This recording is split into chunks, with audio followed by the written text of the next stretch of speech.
Lettre encyclique Ecclesia de Eucharistia du souverain pontife Jean-Paul II aux évêques, aux prêtres et aux diacres, aux personnes consacrées et à tous les fidèles laïcs sur l'Eucharistie dans son rapport à l'Église. Introduction 1. L'Église vit de l'Eucharistie. Ecclesia de Eucharistia vivit. Cette vérité n'exprime pas seulement une expérience quotidienne de foi, mais elle comporte en synthèse le cœur du mystère de l'Église.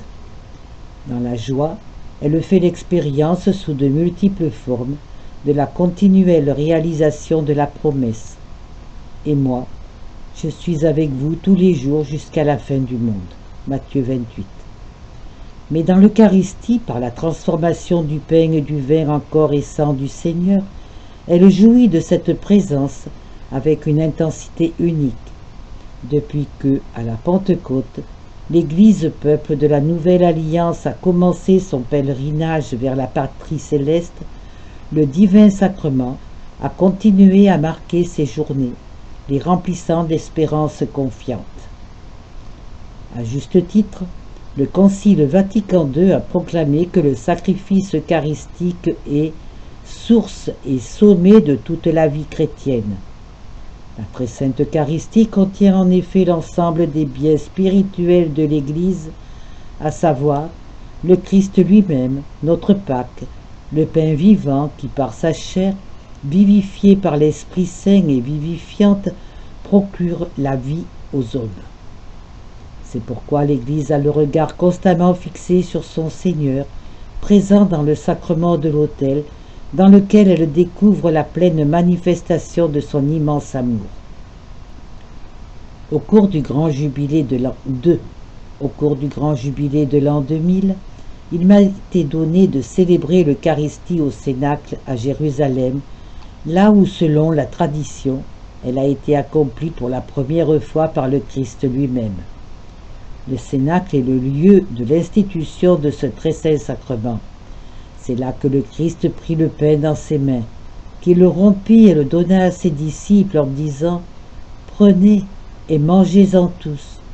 Ceci est mon corps livré pour vous. » Matthieu 26, Luc 22, 1 Corinthiens 11. Puis il prit dans ses mains le calice du vin et il leur dit « Prenez et buvez-en tous, car ceci est la coupe de mon sang, le sang de l'alliance nouvelle et éternelle, qui sera versé pour vous et pour la multitude en rémission des péchés. » Marc 14, Luc 22, 1 Corinthiens 11. Je rends grâce au Seigneur Jésus de m'avoir permis de redire au même endroit, dans l'obéissance à son commandement, « Vous ferez cela en mémoire de moi. » Luc 22.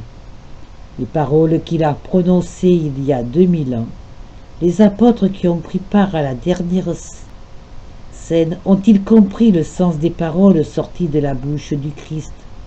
Peut-être pas. Ces paroles ne devaient se clarifier pleinement qu'à la fin du Triduum pascal, c'est-à-dire de la période qui va du jeudi soir au dimanche matin. C'est dans ces jours-là que s'inscrit le Mysterium Pascale, c'est-à-dire aussi que s'inscrit le Mysterium Eucharisticum. 3. L'Église naît du mystère pascal. C'est précisément pour cela que l'Eucharistie, sacrement par excellence du mystère pascal, a sa place au centre de la vie ecclésiale. On le voit bien dès les premières images de l'Église que nous donnent les actes des apôtres. Ils étaient fidèles à écouter l'enseignement des apôtres et à vivre en communion fraternelle, à rompre le pain et à participer aux prières. L'Eucharistie est évoquée dans la fraction du pain. 2000 ans plus tard, nous continuons à réaliser cette image primitive de l'Église. Et tandis que nous le faisons dans la célébration de l'Eucharistie, les yeux de l'âme se reportent au Triduum pascal, à ce qui se passa le soir du jeudi saint, pendant la dernière scène, et après elle. En effet, l'institution de l'Eucharistie anticipait sacramentellement les événements qui devaient se réaliser peu après, à partir de l'agonie à Gethsémani.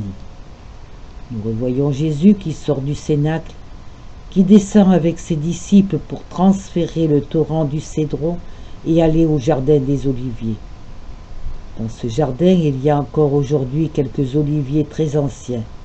Peut-être ont-ils été témoins de ce qui advint sur leur ombre ce soir-là, lorsque le Christ en prière ressentit une angoisse mortelle et que sa sueur devint comme des gouttes de sang qui tombaient jusqu'à terre. Luc 22. Son sang qu'il avait donné à l'Église peu auparavant comme boisson de salut dans le sacrement de l'Eucharistie commençait à être versé. Son effusion devait s'achever sur le Golgotha, devenant l'instrument de notre rédemption. Le Christ, grand prêtre des biens à venir, entra une fois pour toutes dans le sanctuaire, non pas avec du sang de bouc et de jeunes taureaux, mais avec son propre sang, nous ayant acquis une rédemption éternelle. Hébreux 9. L'heure de notre rédemption, bien qu'il soit profondément éprouvé, Jésus ne se dérobe pas face à son heure. Que puis-je dire? Dirais-je, Père, délivre-moi de cette heure? Mais non, c'est pour cela que je suis parvenu à cette heure-ci. Jean 12. Il désire que les disciples lui tiennent compagnie, et il doit au contraire faire l'expérience de la solitude et de l'abandon. Ainsi vous n'avez pas eu la force de veiller une heure avec moi? Veillez et priez pour ne pas entrer en tentation. Matthieu 26. Seul Jean restera au pied de la croix, à côté de Marie et des pieuses femmes. L'agonie à Gethsémani a été l'introduction de l'agonie sur la croix le vendredi saint, l'heure sainte, l'heure de la rédemption du monde. Quand on célèbre l'Eucharistie près de la tombe de Jésus à Jérusalem, on revient d'une manière quasi tangible à son heure, l'heure de la croix et de la glorification. Tout prêtre qui célèbre la messe revient en esprit en même temps que la communauté chrétienne qui y participe à ce lieu et à cette heure. Il a été crucifié, mort et a été enseveli, et descendu aux enfers le 3e jour et ressuscité des morts. Aux paroles de la profession de foi font écho les paroles de la contemplation et de la proclamation. Excellinium crucis in quo salus mundi pependit, venite adoremus. Telle est l'invitation que l'Église adresse à tous l'après-midi du vendredi saint. Elle continuera à chanter ensuite, durant le temps pascal, en proclamant Surexit Dominus de sepulcro, qui pro nobis pependit in ligno. Alléluia. 5. Mysterium Fidei. Mystère de la foi. Quand le prêtre prononce ou chante ces paroles, les fidèles disent l'acclamation « Nous proclamons ta mort, Seigneur Jésus, nous célébrons ta résurrection, nous attendons ta venue dans la gloire. » Par ces paroles, ou par d'autres semblables, l'Église désigne le Christ dans le mystère de sa passion, et elle révèle aussi son propre mystère, Ecclesia de Eucharistia. Si c'est par le don de l'Esprit Saint à la Pentecôte que l'Église vient au jour et se met en route sur les chemins du monde, il est certain que l'institution de l'Eucharistie au Cénacle est un moment décisif de sa constitution. Son fondement et sa source, c'est tout le Triduum pascal, et celui-ci est comme contenu, anticipé et concentré, pour toujours dans le don de l'Eucharistie. Dans ce don, Jésus confiait à l'Église l'actualisation permanente du mystère pascal. Par ce don, il instituait une mystérieuse contemporanéité entre le Triduum et le cours des siècles. Penser à cela fait naître en nous des sentiments de grande et reconnaissante admiration. Dans l'événement pascal et dans l'Eucharistie qu'il actualise au cours des siècles, il y a un contenu vraiment énorme dans lequel est présente toute l'histoire en tant que destinataire de la grâce et de la rédemption. Cette admiration doit toujours pénétrer l'Église qui se recueille dans la célébration eucharistique. Mais elle doit accompagner surtout le ministre de l'Eucharistie.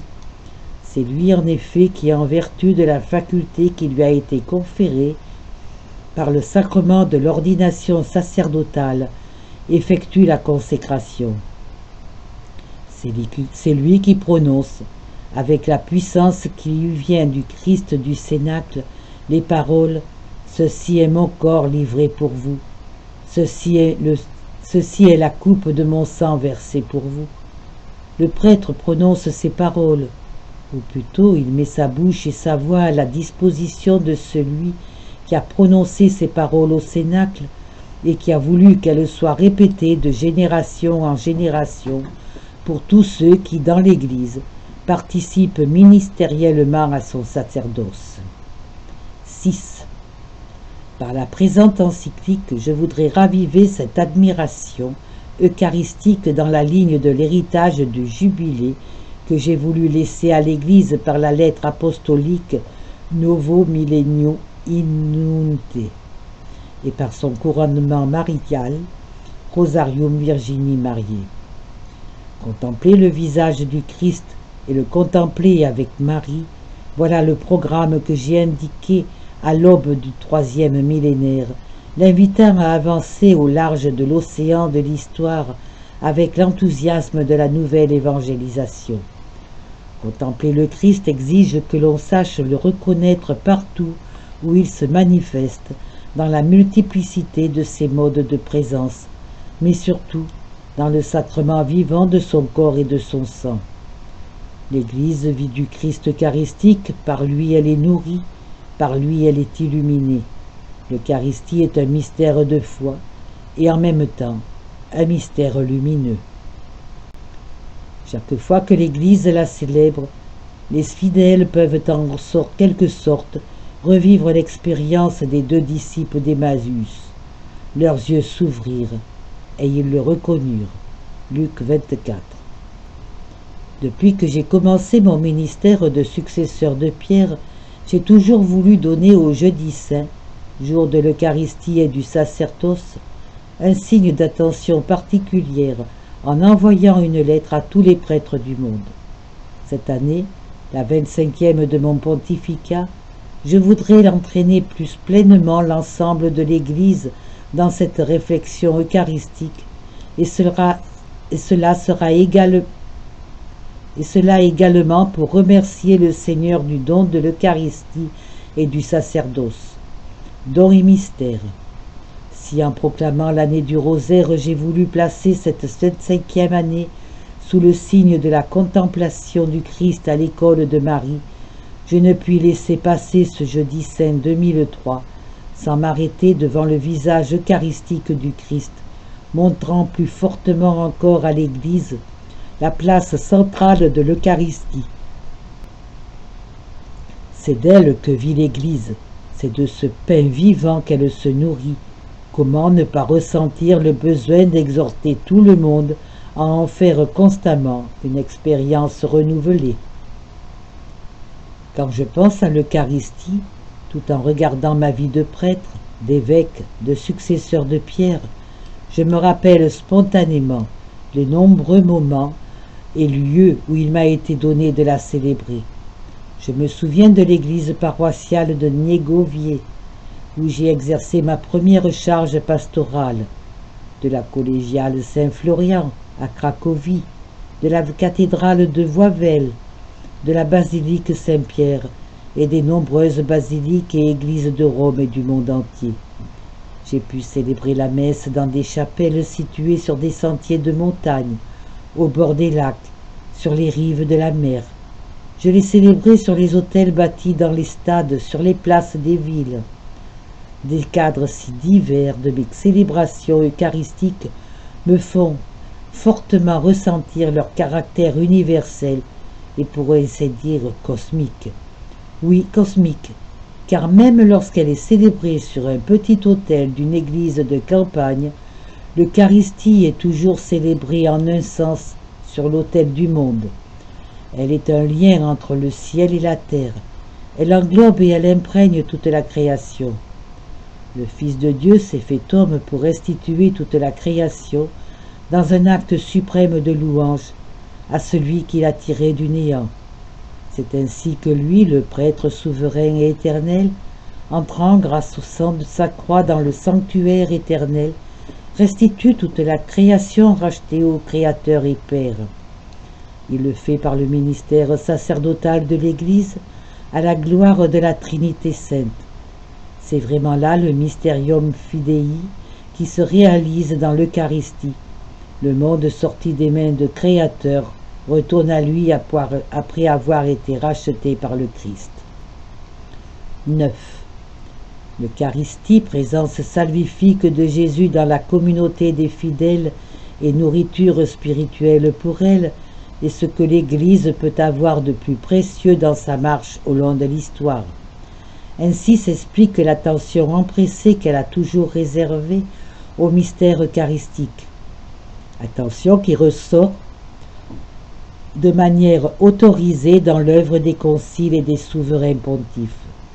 Comment ne pas admirer les exposés doctrinaux des décrets sur la Sainte Eucharistie et sur le saint sacrifice de la messe promulgués par le Concile de Trente. Au cours des siècles qui ont suivi ces pages, ont guidé la théologie aussi bien que la catéchèse, et elles sont encore une référence dogmatique pour le renouveau continuel et pour la croissance du peuple de Dieu dans la foi et l'amour envers l'Eucharistie. À une époque plus proche de nous, il faut mentionner 3 encycliques: Mirae Caritatis de Léon XIII, Mediator Dei de Pie XII, Mysterium Fidei de Paul VI.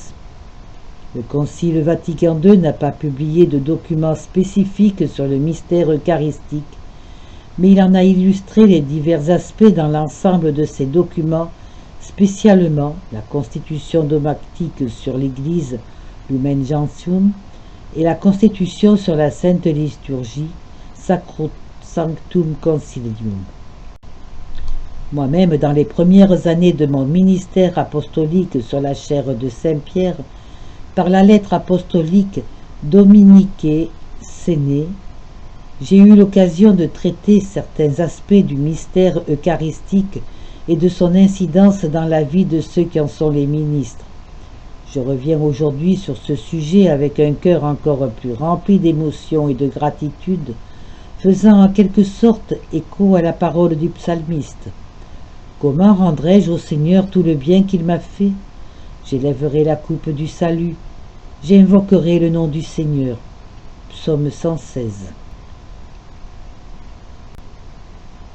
Une croissance intérieure de la communauté chrétienne a répondu à ce souci d'annonce de la part du magistère. Il n'y a pas de doute que la réforme liturgique du Concile a produit de grands bénéfices de participation plus consciente, plus active et plus fructueuse des fidèles au saint sacrifice de l'autel. Par ailleurs, dans beaucoup d'endroits, l'adoration du Saint-Sacrement a une large place chaque jour et devient source inépuisable de sainteté. La pieuse participation des fidèles à la procession du Saint-Sacrement, lors de la solennité du corps et du sang du Christ, est une grâce du Seigneur qui remplit de joie chaque année ceux qui y participent. On pourrait mentionner ici d'autres signes positifs de foi et d'amour eucharistique. Malheureusement, à côté de ces lumières, les ombres ne manquent pas. Il y a en effet des lieux où l'on note un abandon presque complet du culte de l'adoration eucharistique. À cela s'ajoutent dans tel ou tel contexte ecclésial des abus qui contribuent à obscurcir la foi droite et la doctrine catholique concernant cet admirable sacrement. Parfois se fait jour une compréhension très réductrice du mystère eucharistique. Privé de sa valeur sacrificielle, il est vécu comme s'il n'allait pas au-delà du sens et de la valeur d'une rencontre conviviale et fraternelle. De plus, la nécessité du sacerdoce ministériel, qui s'appuie sur la succession apostolique, est parfois obscurcie et le caractère sacramentel de l'Eucharistie est réduit à la seule efficacité de l'annonce. D'où ici et là des initiatives œcuméniques qui, bien que suscitées par une intention généreuse, se laissent aller à des pratiques eucharistiques contraires à la discipline dans laquelle l'Église exprime sa foi. Comment ne pas manifester une profonde souffrance face à tout cela? L'Eucharistie est un don trop grand pour pouvoir supporter les ambiguïtés et des réductions. J'espère que la présente encyclique pourra contribuer efficacement à dissiper les ombres sur le plan doctrinal et les manières de faire inacceptables, afin que l'Eucharistie continue à resplendir dans toute la magnificence de son mystère. À tout à l'heure. Lettre encyclique Ecclesiade Eucharistia du souverain pontife Jean-Paul II aux évêques, aux prêtres et aux diacres, aux personnes consacrées et à tous les fidèles laïcs sur l'Eucharistie dans son rapport à l'Église. Chapitre 1 Mystère de la foi. 11. La nuit même où il était livré, le Seigneur Jésus, 1 Corinthiens 11, institua le sacrifice eucharistique de son corps et de son sang. Les paroles de l'apôtre Paul nous ramènent aux circonstances dramatiques dans lesquelles est née l'Eucharistie, qui est marquée de manière indélébile par l'événement de la passion et de la mort du Seigneur. Elle n'en constitue pas seulement l'évocation, mais encore la représentation sacramentelle. C'est le sacrifice de la croix qui se perpétue au long des siècles. On trouve une bonne expression de cette vérité dans les paroles par lesquelles, dans le rite latin, le peuple répond à la proclamation du mystère de la foi faite par le prêtre. Nous proclamons ta mort, Seigneur Jésus.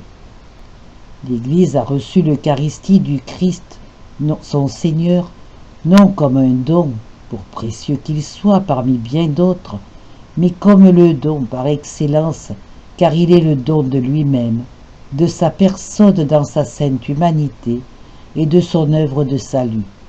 Celle-ci ne reste pas enfermée dans le passé, puisque tout ce que le Christ est et tout ce qu'il a fait et souffert dans tous les hommes participe de l'éternité divine et surplombe ainsi tous les temps. Quand l'Église célèbre l'Eucharistie, mémorial de la mort et de la résurrection de son Seigneur, cet événement central du salut est rendu réellement présent et ainsi s'opère l'œuvre de notre rédemption. Ce sacrifice est tellement décisif pour le salut du genre humain que Jésus-Christ ne l'a accompli et n'est retourné vers le Père qu'après nous avoir laissé le moyen d'y participer, comme si nous y avions été présents. Tout fidèle peut ainsi y prendre part et en goûter les fruits d'une manière inépuisable. Telle est la foi dans les générations chrétiennes ont vécu au long des siècles. Cette foi, le magistère de l'Église l'a continuellement rappelée avec une joyeuse gratitude pour ce don inestimable. Je désire encore une fois redire cette vérité en me mettant avec vous, chers frères et sœurs, en adoration devant ce mystère. Mystère immense, mystère de miséricorde.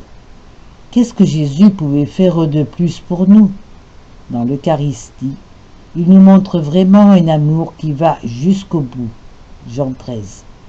Un amour qui ne connaît pas de mesure. 12. Cet aspect de charité universelle du sacrement eucharistique est fondé sur les paroles mêmes du Sauveur. En instituant, Jésus ne se contenta pas de dire « Ceci est mon corps, ceci est mon sang », mais il ajouta « livré pour vous » et répandu pour la multitude. Luc 22.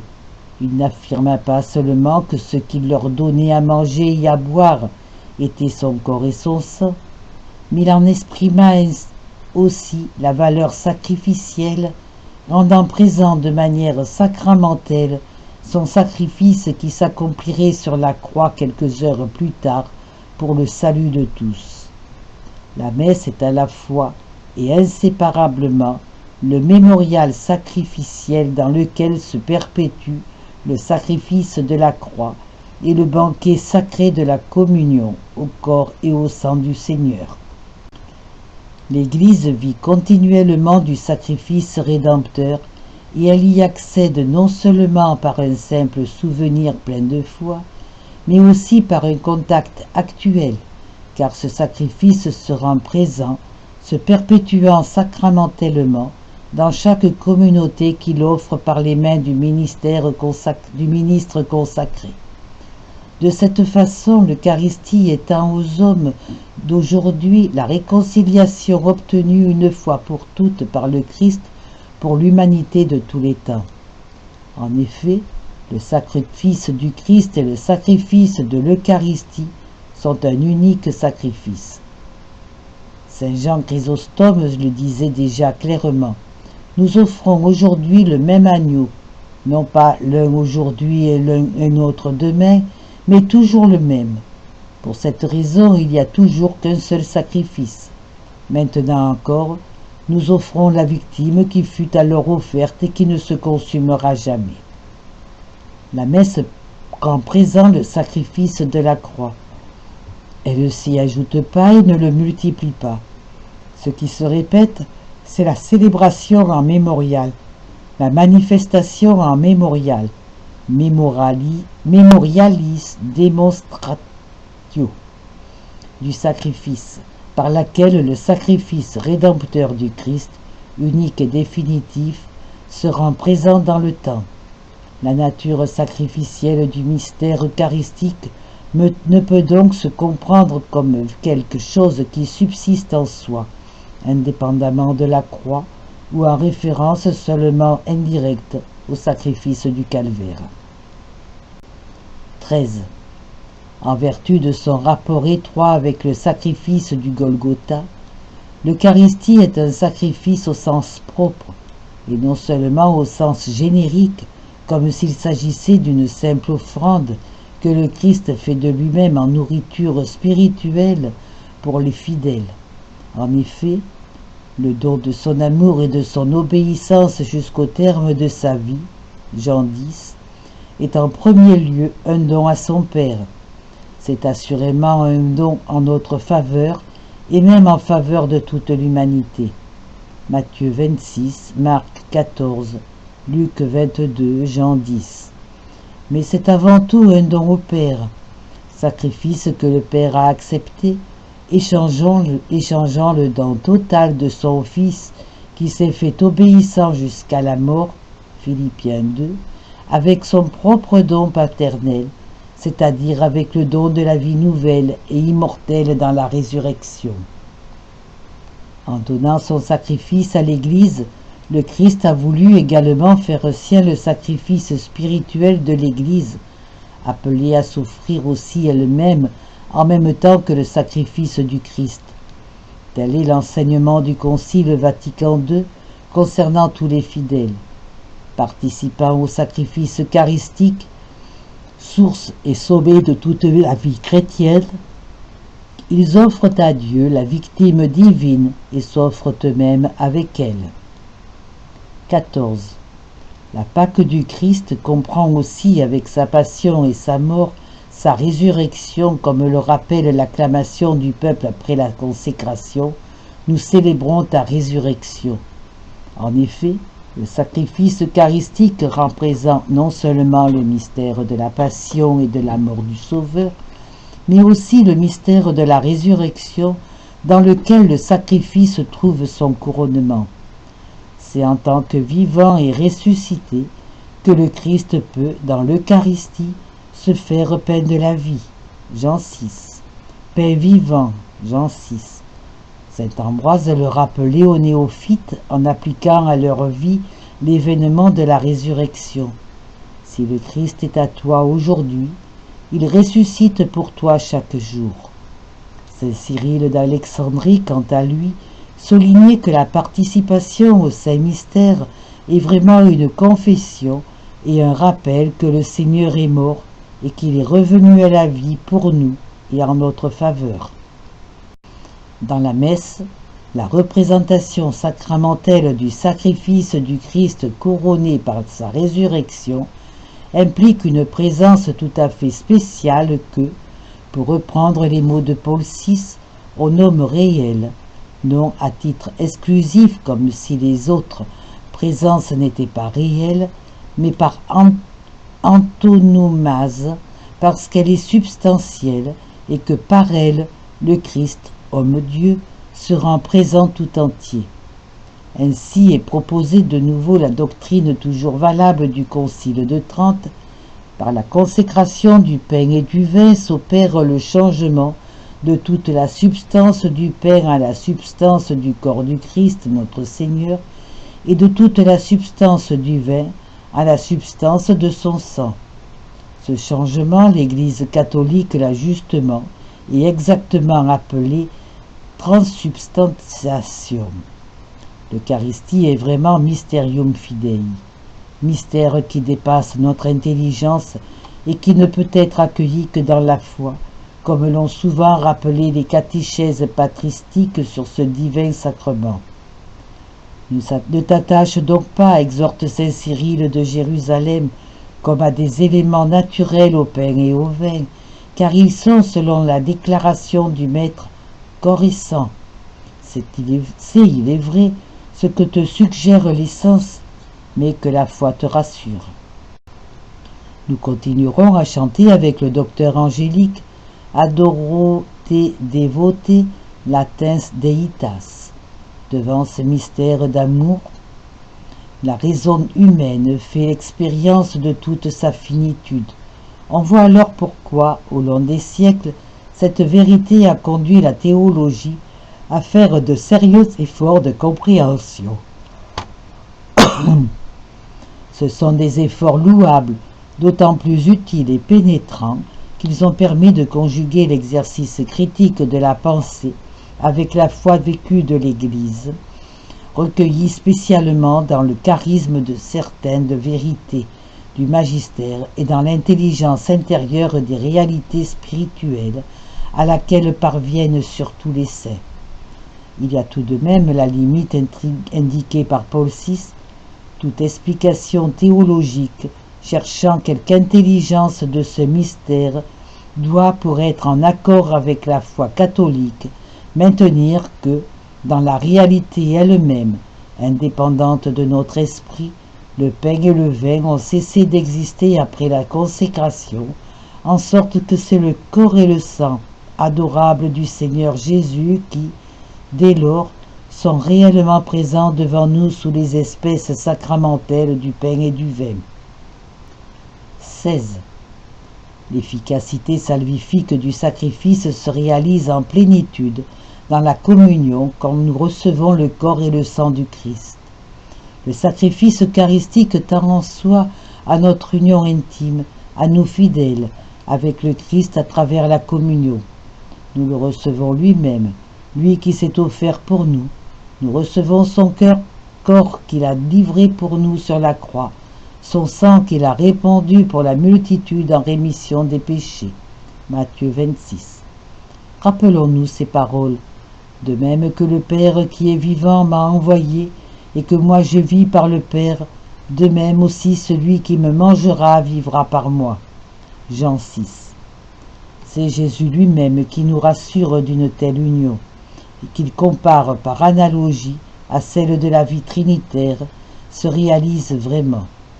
L'Eucharistie est un vrai banquet dans lequel le Christ s'offre en nourriture.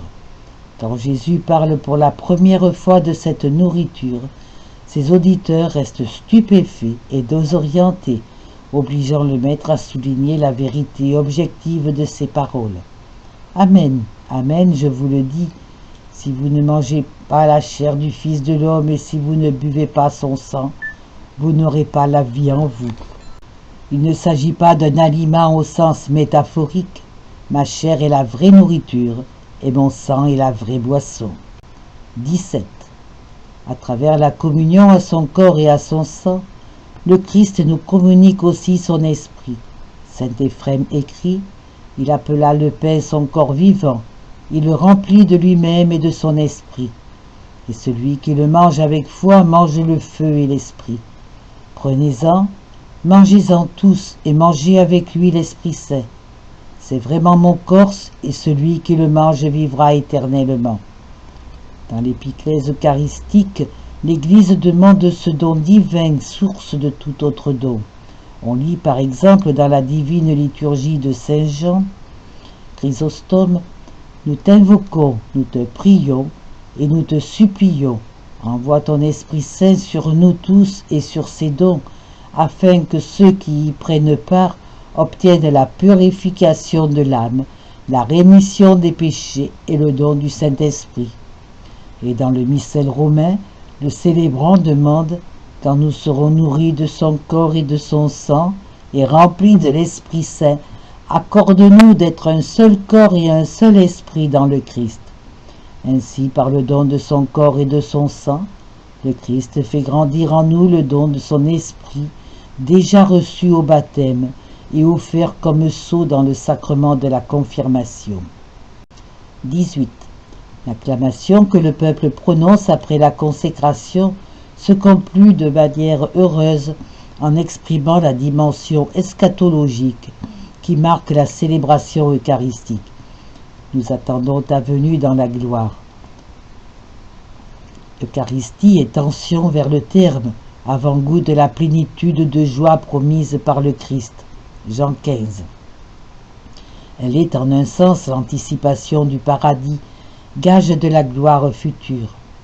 Dans l'Eucharistie, tout exprime cette attente confiante. Nous espérons le bonheur que tu promets et l'avènement de Jésus-Christ notre Sauveur. Celui qui se nourrit du Christ dans l'Eucharistie n'a pas besoin d'attendre l'au-delà pour recevoir la vie éternelle.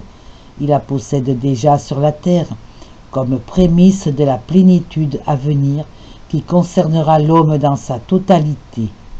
Dans l'Eucharistie, en effet, nous recevons également la garantie de la résurrection des corps à la fin des temps. Celui qui mange ma chair et boit mon sang a la vie éternelle, et moi je le ressusciterai au dernier jour. Jean 6. Cette garantie de la résurrection à venir vient du fait que la chair du Fils de l'homme, donnée en nourriture, est son corps dans son état glorieux de ressuscité. Avec l'Eucharistie, on assimile pour ainsi dire le secret de la résurrection. C'est pourquoi saint Ignace d'Antioche définit avec justesse le pain eucharistique comme remède d'immortalité, antidote pour ne pas mourir. 19. La tension eschatologique suscitée par l'Eucharistie exprime et affermit la communion avec l'Église du ciel. Ce n'est pas par hasard que dans les anaphores orientales ou dans les prières eucharistiques latines, on fait mémoire avec vénération de Marie toujours vierge, Mère de notre Dieu et Seigneur Jésus-Christ, des anges, des saints apôtres, des glorieux martyrs et de tous les saints. C'est un aspect de l'Eucharistie qui mérite d'être souligné. En effet, le sacrifice de l'agneau, C'est un aspect de l'Eucharistie qui mérite d'être souligné. En célébrant le sacrifice de l'agneau, nous nous unissons à la liturgie céleste, nous associons à la multitude immense qui s'écrie « Le salut est donné par notre Dieu, lui qui siège sur le trône et par l'agneau » Apocalypse 7. L'Eucharistie est vraiment un coin du ciel qui s'ouvre sur la terre. C'est un rayon de la gloire de la Jérusalem céleste qui traverse les nuages de notre histoire et qui illumine notre chemin. Une autre conséquence significative de cette tension eschatologique inhérente à l'Eucharistie provient du fait qu'elle donne une impulsion à notre marche dans l'histoire faisant naître un germe de vive espérance dans le dévouement quotidien de chacun à ses propres tâches. En effet, si la vision chrétienne porte à regarder vers les cieux nouveaux et la terre nouvelle, Apocalypse 21, cela n'affaiblit pas mais stimule notre sens de la responsabilité envers notre terre. Je désire le redire avec force au début du nouveau millénaire pour que les chrétiens se sentent plus que jamais engagés à ne pas faillir au devoir de leur citoyenneté terrestre. Il est de leur devoir de contribuer à la lumière de l'Évangile, à construire un monde qui soit à la mesure de l'homme et qui réponde pleinement aux desseins de Dieu. Les problèmes qui assombrissent notre horizon actuel sont nombreux. Il suffit de penser à l'urgence de travailler pour la paix, de poser dans les relations entre les peuples des jalons solides en matière de justice et de solidarité, de défendre la vie humaine, de sa conception jusqu'à la fin naturelle.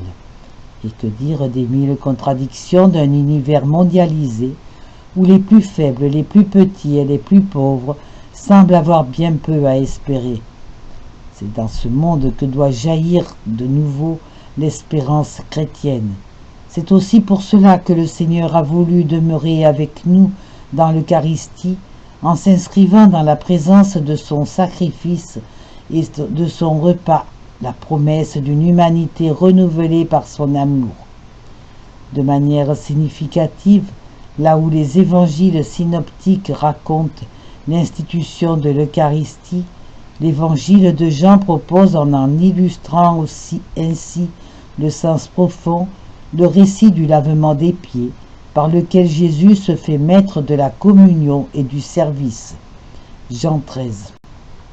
De son côté, l'apôtre Paul déclare indigne d'une communauté chrétienne la participation à la scène du Seigneur dans un contexte de division et d'indifférence envers les pauvres. 1 Corinthiens 11. Proclamer la mort du Seigneur jusqu'à ce qu'il vienne implique pour ceux qui participent à l'Eucharistie l'engagement de transformer la vie pour qu'elle devienne d'une certaine façon totalement eucharistique.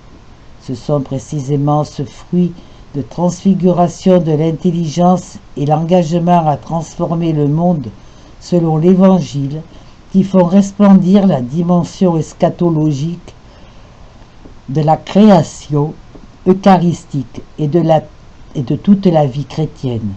Viens, Seigneur Jésus. Apocalypse 22. Lettre encyclique Ecclesia de Eucharistia du souverain pontife Jean-Paul II aux évêques, aux prêtres et aux diacres, aux personnes consacrées et à tous les fidèles laïcs sur l'Eucharistie dans son rapport à l'Église. Chapitre 2. L'Eucharistie édifie l'Église. 21. Le Concile Vatican II a rappelé que la célébration eucharistique est au centre du processus de croissance de l'Église. En effet, après avoir dit que l'Église, qui est le règne du Christ déjà présent en mystère, grandit dans le monde de façon visible sous l'effet de la puissance de Dieu, comme s'il voulait répondre à la question « Comment grandit-elle ?», il ajoute « Chaque fois que se célèbre sur l'autel le sacrifice de la croix, par lequel le Christ d'autre Pâques a été immolé, s'opère l'œuvre de notre rédemption. En même temps, par le sacrement du pain eucharistique est représentée et rendue effective l'unité des fidèles qui forment un seul corps dans le Christ. 1 Corinthiens. Aux origines même de l'Église, il y a une influence déterminante de l'Eucharistie. Les évangélistes précisent que ce sont les 12, les apôtres, qui se sont réunis autour de Jésus à la dernière scène. Matthieu 26, Marc 14, Luc 22.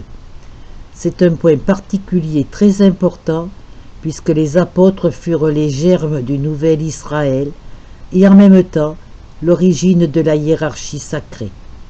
En leur donnant son corps et son sang en nourriture, le Christ les unissait mystérieusement à son sacrifice qui devait se consommer sur le calvaire peu après.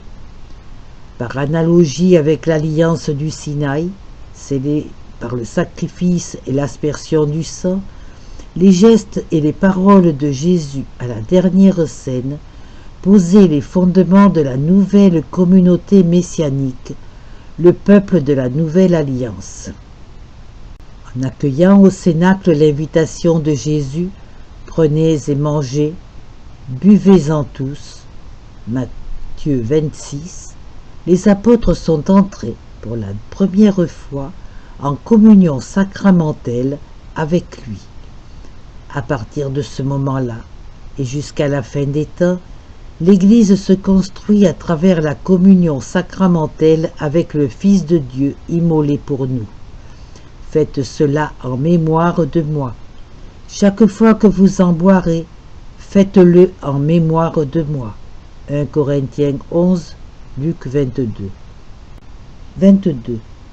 L'incorporation au Christ réalisée par le baptême se renouvelle et se renforce continuellement par la participation au sacrifice eucharistique, surtout par la pleine participation que l'on y a dans la communion sacramentelle. Nous pouvons dire non seulement que chacun de nous reçoit le Christ, mais aussi que le Christ reçoit chacun d'entre nous. Il resserre son amitié avec nous. Vous êtes mes amis. Jean 15. Quant à nous, nous vivons grâce à lui. Celui qui me mangera vivra par moi. Jean 6. Pour le Christ et son disciple, demeurer l'un dans l'autre se réalise de manière sublime dans la communion eucharistique. Demeurez en moi comme moi en vous. En s'unissant au Christ, le peuple de la Nouvelle Alliance, loin de se refermer sur lui-même, devient sacrement pour l'humanité, signe et instrument du salut opéré par le Christ, lumière du monde et celle de la terre. Matthieu 5. Pour la rédemption de tous. La mission de l'Église est en continuité avec celle du Christ. De même que le Père m'a envoyé, moi aussi je vous envoie. Jean 20. C'est pourquoi, de la perpétuation du sacrifice du Christ dans l'Eucharistie et de la communion à son corps et à son sang, l'Église reçoit les forces spirituelles nécessaires à l'accomplissement de sa mission. Ainsi, l'Eucharistie apparaît en même temps comme la source et le sommet de toute évangélisation, puisque son but est la communion de tous les hommes avec le Christ et en lui avec le Père et l'Esprit Saint. 23. Par la communion eucharistique, l'Église est également consolidée dans son unité de corps du Christ. Saint Paul se réfère à cette efficacité unificatrice de la participation au banquet eucharistique quand il écrit aux Corinthiens « Le pain que nous rompons n'est-il pas communion au corps du Christ ?» Puisqu'il y a un seul pain, la multitude que nous sommes est un seul corps, car nous avons tous part à un seul pain. 1 Corinthiens 10. Le commentaire de Saint Jean Chrysostome est précis et profond. Qu'est donc ce pain? C'est le corps du Christ. Que deviennent ceux qui le reçoivent? Le corps du Christ, non pas plusieurs corps, mais un seul corps. En effet, comme le pain est tout un, bien qu'il soit constitué de multiples grains qui, bien qu'on ne les voit pas, se trouvent en lui, telles que leurs différences disparaissent en raison de leur parfaite fusion, de la même manière, nous sommes unis les uns aux autres et nous sommes unis tous ensemble au Christ. L'argumentation est serrée. Notre unité avec le Christ qui est don et grâce pour chacun fait qu'en lui nous sommes aussi associés à l'unité de son corps qui est l'Église. L'Eucharistie renforce l'incorporation au Christ qui se réalise dans le baptême par le don de l'Esprit. 1 Corinthiens 12. L'action conjointe et inséparable du Fils de l'Esprit Saint, qui est à l'origine de l'Église, de sa constitution et de sa stabilité, est agissante dans l'Eucharistie. L'auteur de la liturgie de Saint Jacques en est bien conscient. Dans l'épiclèse de l'anaphore, on prie Dieu, le Père, d'envoyer l'Esprit Saint sur les fidèles et sur les dons, afin que le corps et le sang du Christ servent à tous ceux qui y participent pour la sanctification des âmes et des corps.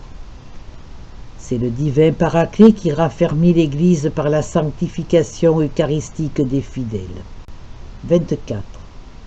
Le don du Christ et de son Esprit que nous recevons dans la communion eucharistique accomplit avec une surabondante plénitude les désirs d'unité fraternelle qui habitent le cœur humain.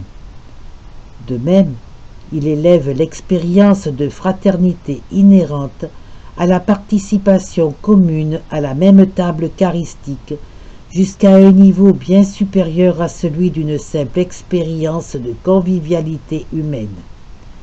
Par la communion au corps du Christ, l'Église réalise toujours plus profondément son identité. Elle est dans le Christ en quelque sorte le sacrement, c'est-à-dire le signe et l'instrument de l'union intime avec Dieu et de l'unité de tout le genre humain. Au germe de désagrégation entre les hommes qui à l'expérience quotidienne apparaissent tellement enracinés dans l'humanité à cause du péché, s'oppose la force génératrice d'unité du corps du Christ. En faisant l'Église, l'Eucharistie crée proprement pour cette raison la communauté entre les hommes. Le 25. Le culte rendu à l'Eucharistie en dehors de la messe est une valeur inestimable dans la vie de l'Église. Ce culte est étroitement uni à la célébration du sacrifice eucharistique. La présence du Christ sous les saintes espèces conservées après la messe, présence qui dure tant que subsistent les espèces du pain et du vin, découle de la célébration du sacrifice étant à la communion sacramentelle et spirituelle. Il revient aux pasteurs d'encourager, y compris par leur témoignage personnel, le culte eucharistique, particulièrement les expositions du Saint-Sacrement, de même que l'adoration devant le Christ présent sous les espèces eucharistiques. Il est bon de s'entretenir avec lui et, penché sur sa poitrine comme le disciple bien-aimé, d'être touché par l'amour infini de son cœur. Si à notre époque le christianisme doit se distinguer, surtout par l'art de la prière, comment ne pas ressentir le besoin renouvelé de demeurer longuement en conversation spirituelle, en adoration silencieuse, en attitude d'amour devant le Christ présent dans le Saint-Sacrement. Bien des fois, chers frères et sœurs, j'ai fait l'expérience et j'en ai reçu force, consolation et soutien. De nombreux saints nous ont donné l'exemple de cette pratique maintes fois louée et recommandée par le magistère. Saint Alphonse Marie de Ligorie se distingua en particulier dans ce domaine, lui qui écrivait, parmi toutes les dévotions, l'adoration de Jésus dans le Saint-Sacrement est la première après les sacrements, la plus chère à Dieu, et la plus utile pour nous. L'Eucharistie est un trésor inestimable. La célébrer, mais aussi rester en adoration devant elle en dehors de la messe, permet de puiser à la source même de la grâce. Une communauté chrétienne qui veut être davantage capable de contempler le visage du Christ, selon ce que j'ai suggéré dans les lettres apostoliques Novo Millennio Innuant et Rosarium Virginis Mariae, ne peut pas ne pas développer également cet aspect du culte eucharistique dans lequel se prolongent et se multiplient les fruits de la communion au corps et au sang du Seigneur. Lettre encyclique Ecclesia de Eucharistia du souverain pontife Jean-Paul II aux évêques, aux prêtres et aux diacres, aux personnes consacrées et à tous les fidèles laïcs sur l'Eucharistie dans son rapport à l'Église. Chapitre 3. L'apostolicité de l'Eucharistie et de l'Église. 26. Si, comme je l'ai rappelé plus haut, l'Eucharistie édifie l'Église et l'Église fait l'Eucharistie, il s'ensuit que le lien entre l'une et l'autre est très étroit. C'est tellement vrai que nous pouvons appliquer au mystère eucharistique ce que nous disons de l'Église quand, dans le symbole de Nicée-Constantinople, nous la confessons une, sainte, catholique et apostolique, une et catholique. L'Eucharistie, elle est également.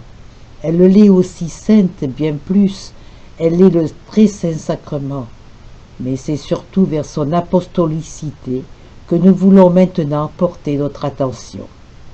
27. Expliquant que l'Église est apostolique, c'est-à-dire fondée sur les apôtres, le catéchisme de l'Église catholique discerne une triple signification de cette expression. D'une part, elle a été et demeure bâtie sur le fondement des apôtres, Éphésiens 2, témoins choisis et envoyés en mission par le Christ lui-même. À l'origine de l'Eucharistie, il y a aussi les apôtres, non parce que le sacrement ne remonterait pas au Christ lui-même, mais parce qu'il leur a été confié par Jésus et qu'il a été transmis par eux et par leurs successeurs jusqu'à nous. C'est en continuité avec l'action des apôtres, obéissant à l'ordre du Seigneur, que l'Église célèbre l'Eucharistie au long des siècles. La deuxième signification de l'apostolicité de l'Église, indiquée par le catéchisme, est qu'elle garde et transmet avec l'aide de l'Esprit qui habite en elle l'enseignement, le bon dépôt, les saines paroles entendues des apôtres. Selon ce deuxième sens aussi, l'Eucharistie est apostolique parce qu'elle est célébrée conformément à la foi des apôtres. Au cours de l'histoire bimillénaire du peuple de la Nouvelle Alliance, le magistère ecclésiastique a précisé la doctrine eucharistique en diverses occasions, même en ce qui concerne sa terminologie exacte, et cela précisément pour sauvegarder la foi apostolique en ce très grand mystère. Cette foi demeure inchangée, et il est essentiel pour l'Église qu'elle le demeure. 28. Enfin, l'Église est apostolique en ce sens qu'elle continue à être enseignée, sanctifiée et dirigée par les apôtres jusqu'au retour du Christ, grâce à ceux qui leur succèdent dans leur charge pastorale. Le collège des évêques, assisté par les prêtres en union avec le successeur de Pierre, pasteur suprême de l'Église. Succéder aux apôtres dans la mission pastorale implique nécessairement le sacrement de l'ordre, à savoir la suite ininterrompue des ordinations épiscopales valides remontant jusqu'aux origines. Cette succession est essentielle pour qu'il y ait l'Église au sens propre et plénier. L'Eucharistie exprime aussi ce sens de l'apostolicité. En effet, comme l'enseigne le Concile Vatican II, les fidèles, pour leur part, en vertu de leur sacerdoce royal, concourent à l'offrande de l'Eucharistie, mais c'est le prêtre ordonné qui célèbre le sacrifice eucharistique en la personne du Christ et l'offre à Dieu au nom de tout le peuple. C'est pour cela que dans le missel romain, il est prescrit que ce soit le prêtre seul qui récite la prière eucharistique pendant que le peuple s'y associe dans la foi et en silence. L'expression 29, l'expression utilisée à maintes reprises par le Concile Vatican II, selon laquelle celui qui a reçu le sacerdoce ministériel célèbre le sacrifice eucharistique en la personne du Christ, était déjà bien enracinée dans l'enseignement pontifical. Comme j'ai déjà eu l'occasion de le préciser, in persona Christi veut dire davantage que au nom ou à la place du Christ, in persona, c'est-à-dire dans l'identification spécifique sacramentelle au grand prêtre de l'Alliance éternelle, qui est l'auteur et le sujet principal de son propre sacrifice, dans lequel il ne peut vraiment être remplacé par personne. Dans l'économie du salut voulue par le Christ, le ministère des prêtres qui ont reçu le sacrement de l'ordre manifeste que l'Eucharistie qu'ils célèbrent est un don qui dépasse radicalement le pouvoir de l'Assemblée et qui demeure en toute hypothèse irremplaçable pour relier validement la consécration eucharistique au sacrifice de la croix et à la dernière scène. Pour être véritablement une assemblée eucharistique, l'assemblée qui se réunit pour la célébration de l'Eucharistie a absolument besoin d'un prêtre ordonné qui la préside. D'autre part, la communauté n'est pas en mesure de se donner à elle-même son ministre ordonné. Celui-ci est un don qu'elle reçoit à travers la succession épiscopale qui remonte jusqu'aux apôtres. C'est l'évêque qui, par le sacrement de l'ordre, constitue un nouveau prêtre, lui conférant le pouvoir de consacrer l'Eucharistie. C'est pourquoi dans une communauté, le mystère eucharistique ne peut être célébré par personne d'autre qu'un prêtre ordonné, comme l'a expressément déclaré le 4e concile du Latran. 30. La doctrine de l'Église catholique sur le ministère sacerdotal dans son rapport à l'Eucharistie, ainsi que la doctrine sur le sacrifice eucharistique ont fait l'objet ces dernières décennies de dialogues utiles dans le cadre de l'activité œcuménique. Il nous faut rendre grâce à la très sainte Trinité parce qu'il y a eu dans ce domaine des progrès significatifs et des rapprochements qui nous font espérer un avenir de pleine communion dans la foi. L'observation faite par le Concile au sujet des différentes communautés ecclésiales apparues depuis le XVIe siècle et séparées de l'Église catholique demeure encore tout à fait pertinente. Bien que les communautés ecclésiales séparées n'aient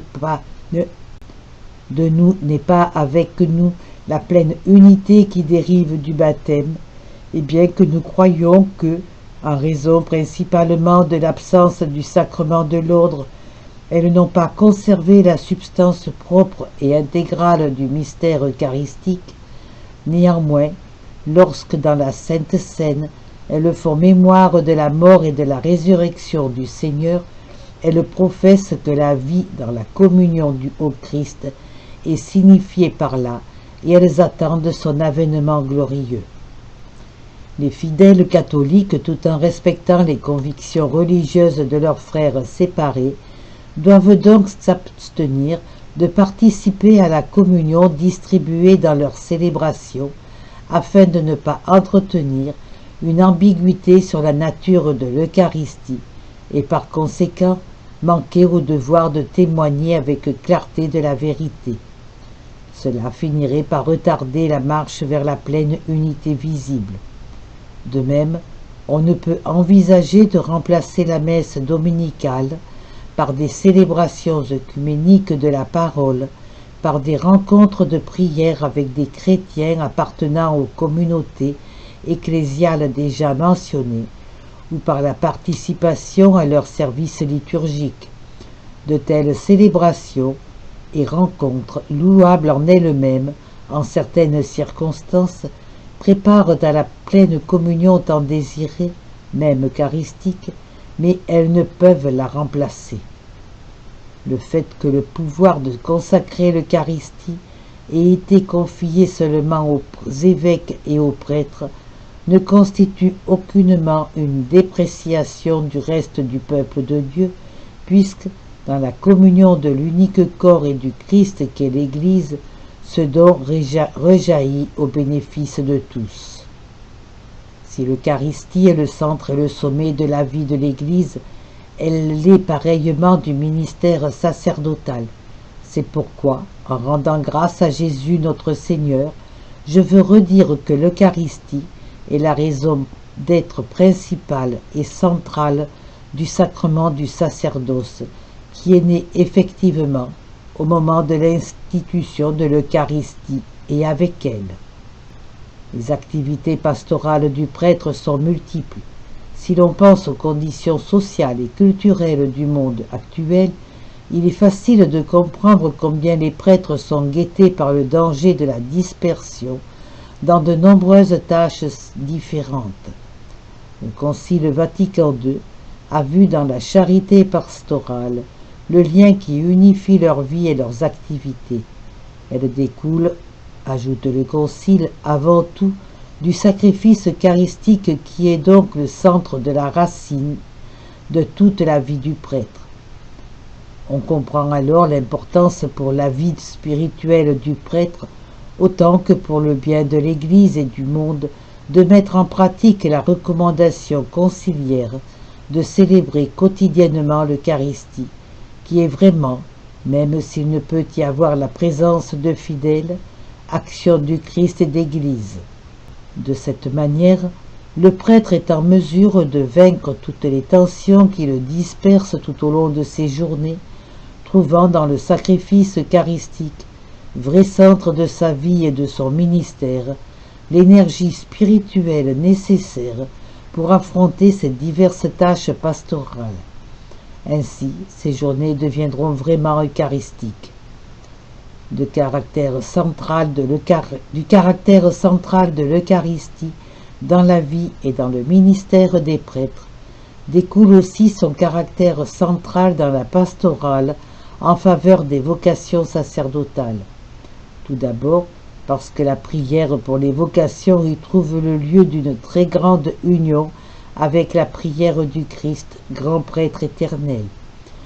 Mais aussi parce que le soin attentif apporté par les prêtres au ministère eucharistique, associé à la promotion de la participation consciente, active et fructueuse des fidèles à l'Eucharistie, constitue pour les jeunes un exemple efficace et un encouragement à répondre avec générosité à l'appel de Dieu. Ce dernier se sert souvent de l'exemple de charité pastorale zélée d'un prêtre pour répandre et faire grandir dans le cœur d'un jeune la semence de l'appel au sacerdoce. 32. Tout cela montre combien est douloureuse et anormale la situation d'une communauté chrétienne qui, tout en ayant les caractéristiques d'une paroisse quant au nombre et à la variété des fidèles, manque cependant d'un prêtre pour la guider. En effet, la paroisse est une communauté de baptisés qui expriment et consolident leur identité, surtout à travers la célébration du sacrifice eucharistique. Mais pour cela, la présence d'un prêtre est nécessaire, lui seul ayant le pouvoir d'offrir l'Eucharistie in persona Christi. Quand la communauté est privée de prêtre, on cherche à juste titre à y remédier d'une certaine manière, afin que se poursuivent les célébrations dominicales, et dans ce cas les religieux et les laïcs qui guident leurs frères et sœurs dans la prière exercent de façon louable le sacerdoce commun de tous les fidèles, fondé sur la grâce du baptême. Mais de telles solutions ne doivent être considérées que comme provisoires durant le temps où la communauté est en attente d'un prêtre. Le caractère sacramentellement inachevé de ces célébrations doit avant tout inciter l'ensemble de la communauté à prier avec une plus grande ferveur pour que le Seigneur envoie des ouvriers à sa moisson. Il doit aussi l'inciter à mettre en œuvre tous les autres éléments constitutifs d'une pastorale vocationnelle adaptée, sans céder à la tentation de chercher des solutions dans l'affaiblissement des exigences relatives aux qualités morales et à la formation exigée des candidats au sacerdoce. 33. Lorsque, en raison du manque de prêtres, une participation à la charge pastorale d'une paroisse a été confiée à des fidèles non ordonnés, ceux-ci garderont présent à l'esprit que, comme l'enseigne le Concile Vatican II, aucune communauté chrétienne ne s'édifie si elle n'a pas sa racine et son centre dans la célébration de la Sainte Eucharistie. Ils auront donc soin de maintenir vive dans la communauté une véritable fin de l'Eucharistie qui conduit à ne laisser passer aucune occasion d'avoir la célébration de la messe, en profitant même de la présence occasionnelle d'un prêtre, pourvu qu'il ne soit pas empêché de la célébrer par le droit de l'Église. lettre encyclique Ecclesia de Eucharistia du souverain pontife Jean-Paul II aux évêques, aux prêtres et aux diacres, aux personnes consacrées et à tous les fidèles laïcs sur l'Eucharistie dans son rapport à l'Église. Chapitre 4. L'Eucharistie et la communion ecclésiale. 34. En 1985, l'Assemblée extraordinaire du Synode des évêques a vu dans l'ecclésiologie de communion l'idée centrale et fondamentale des documents du Concile Vatican II. Dans son pèlerinage sur la terre, l'Église est appelée à maintenir et à promouvoir aussi bien la communion avec le Dieu Trinité que la communion entre les fidèles. À cette fin, elle dispose de la parole et des sacrements, surtout de l'Eucharistie, dont elle reçoit continuellement vie et croissance, et dans laquelle, en même temps, elle s'exprime elle-même. Ce n'est pas par hasard que le terme « communion » est devenu l'un des noms spécifiques de ce très grand sacrement. L'Eucharistie apparaît donc comme le sommet de tous les sacrements, car elle porte à sa perfection la communion avec Dieu le Père, grâce à l'identification au Fils unique par l'action du Saint-Esprit.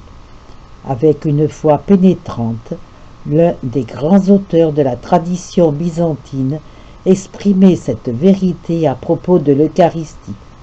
Ainsi, ce mystère est parfait, à la différence de tout autre rite, et il conduit à la cime même des biens, puisque là se trouve aussi la fin suprême de tout effort humain. Car c'est Dieu lui-même que nous rencontrons en lui, et Dieu s'unit à nous de l'union la plus parfaite. C'est précisément pour cela qu'il est opportun de cultiver dans les cœurs le désir constant du sacrement de l'Eucharistie.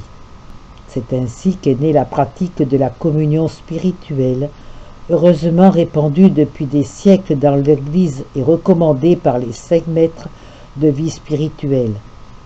Sainte Thérèse de Jésus écrivait « Lorsque vous ne recevez pas la communion à la messe, que vous entendez, communiez spirituellement. C'est là une méthode très avantageuse. Vous imprimerez ainsi en vous un amour profond pour notre Seigneur. » 35. Toutefois, la célébration de l'Eucharistie ne peut pas être le point de départ de la communion qu'elle présuppose comme existence pour ensuite la consolider et la porter à sa perfection. Le sacrement exprime ce lien de communion d'une part dans sa dimension invisible qui, dans le Christ, par l'action de l'Esprit Saint, nous lie au Père et entre nous, d'autre part dans sa dimension visible qui implique la communion dans la doctrine des apôtres, dans les sacrements et dans l'ordre hiérarchique. Le rapport étroit qui existe entre les éléments invisibles et les éléments visibles de la communion ecclésiale est constitutif de l'Église comme sacrement du salut. C'est seulement dans ce contexte qu'il y a la célébration légitime de l'Eucharistie et la véritable participation à ce sacrement. Il en résulte une exigence intrinsèque à l'Eucharistie, qu'elle soit célébrée dans la communion et concrètement dans l'intégrité des conditions requises. 36. La communion invisible, tout en étant par nature toujours en croissance, suppose la vie de la grâce par laquelle nous sommes rendus participants de la nature divine, et la pratique des vertus de foi, d'espérance et de charité. En effet, c'est seulement ainsi que s'établit une vraie communion avec le Père, le Fils et le Saint-Esprit. La foi ne suffit pas, il convient aussi de persévérer dans la grâce sanctifiante et dans la charité, en demeurant au sein de l'Église de corps et de cœur. Il faut donc, pour le dire avec les paroles de saint Paul, la foi opérant par la charité. Galates 5. Le respect de la totalité des liens invisibles est un devoir moral strict pour le chrétien qui veut participer pleinement à l'Eucharistie en communiant au corps et au sang du Christ. Le même apôtre rappelle ce devoir aux fidèles par l'avertissement que chacun donc s'éprouve soi-même et qu'ainsi ils mangent de ce pain et boivent de cette coupe. 1 Corinthiens 11. Avec toute la force de son éloquence, Saint Jean Chrysostome exhortait les fidèles. Moi aussi je lève la voix, je supplie, je prie et je vous supplie de ne pas vous approcher de cette table sainte avec une conscience souillée et corrompue. Une telle attitude, en effet, ne s'appellera jamais communion, même si nous recevions 1000 fois le corps du Christ, mais plutôt condamnation, tourment et accroissement des châtiments. Dans cette même perspective, le catéchisme de l'Église catholique établit à juste titre: celui qui est conscient d'un péché grave doit recevoir le sacrement de la réconciliation avant d'accéder à la communion. Je désire donc redire que demeure et demeurera toujours valable dans l'Église la norme par laquelle le Concile de Trente a appliqué concrètement la sévère admonition de l'apôtre Paul en affirmant que, pour une digne réception de l'Eucharistie, si quelqu'un est conscient d'être en état de péché mortel, il doit auparavant confesser ses péchés. 37. L'Eucharistie et la pénitence sont deux sacrements intimement liés. Si l'Eucharistie rend présent le sacrifice rédempteur de la croix, le perpétuant sacramentellement, cela signifie que, de ce sacrement, découle une exigence continuelle de conversion, de réponse personnelle à l'exhortation adressée par saint Paul aux chrétiens de Corinthe. Au nom du Christ, nous vous le demandons, laissez-vous réconcilier avec Dieu. Si le chrétien a sur la conscience le poids d'un péché grave, l'itinéraire de pénitence à travers le sacrement de la réconciliation devient le passage obligé pour accéder à la pleine participation au sacrifice eucharistique. Évidemment, le jugement sur l'état de grâce appartient au seul intéressé puisqu'il s'agit d'un jugement de conscience. Toutefois, en cas de comportement extérieur gravement, manifestement et durablement contraire à la norme morale, l'Église, dans son souci pastoral du bon ordre communautaire et par respect pour le sacrement, ne peut pas ne pas se sentir concernée. Cette situation de contradiction morale manifeste est traitée par la norme du Code de droit canonique sur la non-admission à la communion eucharistique de ceux qui persistent avec obstination dans un péché grave et manifeste. 38. La communion ecclésiale, comme je l'ai déjà rappelé, est aussi visible et elle s'exprime à travers des liens énumérés par le même concile lorsqu'il enseigne. Sont pleinement incorporés à la société qu'est l'Église ceux qui, ayant l'esprit du Christ, acceptent intégralement son organisation et tous les moyens de salut qui ont été institués en elle et qui, par les liens que constituent la profession de foi, les sacrements, le gouvernement et la communion ecclésiastique, sont unis dans l'organisme visible de l'Église avec le Christ qui la régit par le souverain pontife et les évêques. L'Eucharistie étant la plus haute manifestation sacramentelle de la communion dans l'Église, elle exige d'être célébrée aussi dans un contexte de respect des liens extérieurs de communion, de manière spéciale parce qu'elle est comme la consommation de la vie spirituelle et la fin de tous les sacrements. Elle exige que soient réels les liens de la communion dans les sacrements, particulièrement le baptême et l'ordre sacerdotal. Il n'est pas possible de donner la communion à une personne qui n'est pas baptisée ou qui refuse la vérité intégrale de la foi sur le mystère eucharistique. Le Christ est la vérité et rend témoignage à la vérité. Jean 14. Le sacrement de son corps et de son sang n'admet pas de mensonge. 39. Par ailleurs, en raison du caractère même de la communion ecclésiale et du rapport qu'elle entretient avec le sacrement de l'Eucharistie, il faut rappeler que le sacrifice eucharistique, tout en étant toujours célébré dans une communauté particulière, n'est jamais une célébration de cette communauté. Celle-ci, en effet, en recevant la présence eucharistique du Seigneur, reçoit l'intégralité du don du salut et, bien que dans sa particularité visible et permanente, elle se manifeste aussi comme image et vraie présence de l'Église une, sainte, catholique et apostolique. Il en découle qu'une communauté vraiment eucharistique ne peut se replier sur elle-même comme si elle était autosuffisante, mais qu'elle doit être en syntonie avec chaque autre communauté catholique. La communion ecclésiale de l'Assemblée eucharistique est communion avec son évêque et avec le pontife romain. En effet, l'évêque est le principe visible et le fondement de l'unité dans son Église particulière. Il serait donc tout à fait illogique que le sacrement par excellence de l'unité de l'Église soit célébré sans une véritable communion avec l'évêque.